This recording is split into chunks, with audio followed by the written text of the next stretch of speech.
Hi, I'm Snowman Missouri, and I'm in 10th grade at Hernando High. Tonight, I will be reading Grace for President.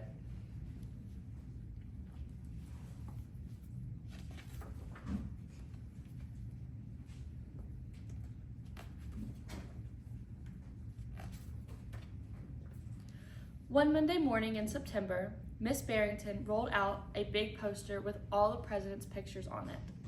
Grace Campbell could not believe her eyes. Where are the girls?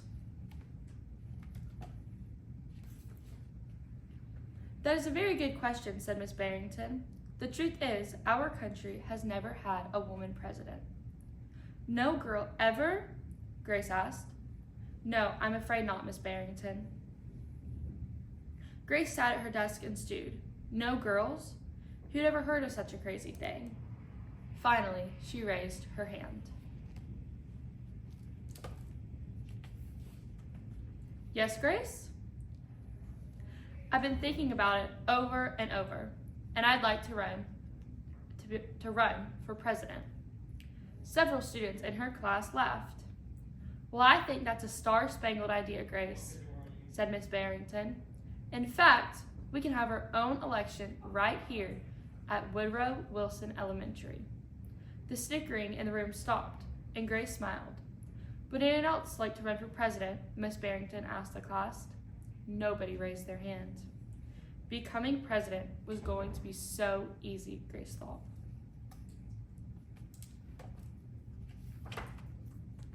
The next day, Miss Barrington made an announcement. In the name of democracy, I have invited Miss Waller's class to join our election. Their class has nominated Thomas Cobb to be their presidential candidate.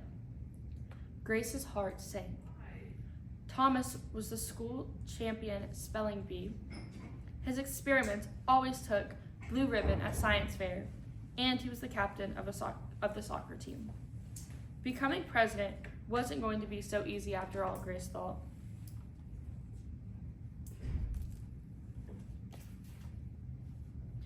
The teachers put in the names of all 50 states and the District of Columbia into a hat.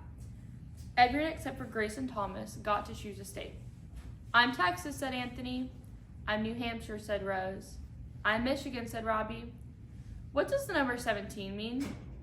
Each state is assigned a number of electoral votes. The number is determined by how many people live in that state, said Miss Barrington.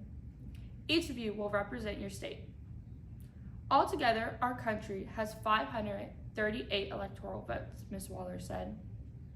On election day, the candidate who receives 270 electoral votes or more wins the election. Well, why 270? Asked Rose. That's more than half of the electoral votes, said Mr. Waller. Becoming president really wasn't going to be so easy, Grace thought.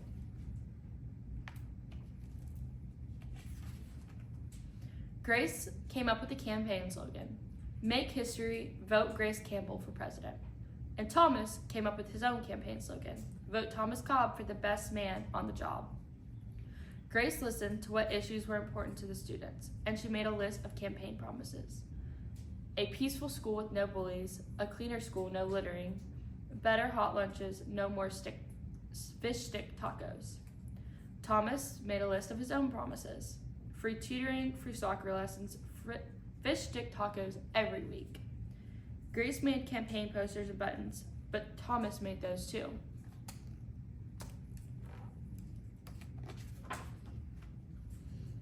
Each week, the teachers set aside time for the candidates to meet with their constituents.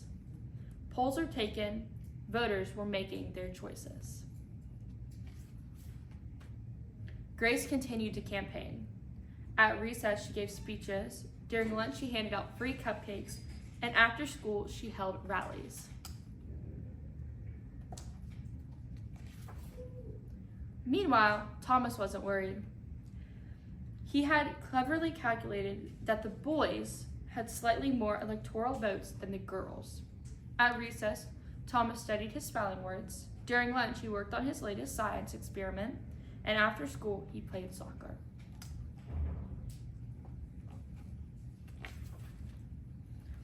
Even before the election, Grace made good on her promises. She joined the safety squad, she organized a beautification committee, and she volunteered her time in the school cafeteria.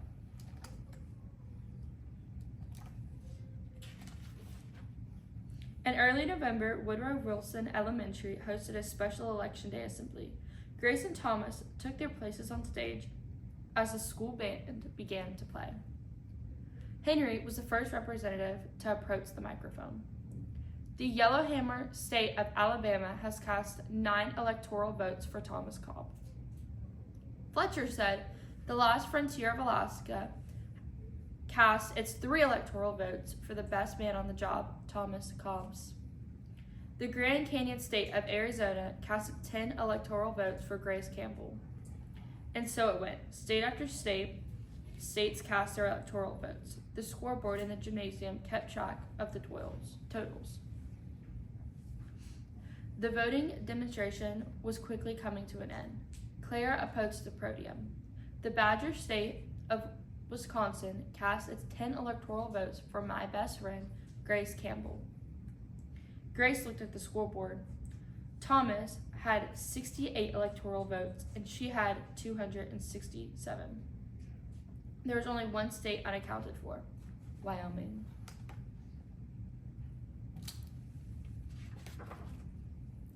Thomas grinned and Grace felt sick. Sam walked up to the microphone. He looked at Thomas. He looked at Grace. He looked down at Grace's handmade flag. Sam didn't say a word. "What are you waiting for?" Thomas whispered. The band stopped playing. All the eyes were on Wyoming. Finally, Sam cleared his throat.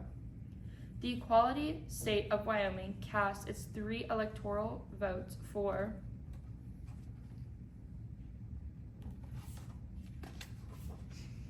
Grace Campbell. The gymnasium erupted in loud cheers and a few boos. Miss Barrington approached the podium. With 270 electoral votes, the winner is Grace Campbell. Thomas looked stunned. Grace hugged Sam. "Why did you do it?" she asked. Sam handed Grace his flag. "Because I thought you were the best person for the job."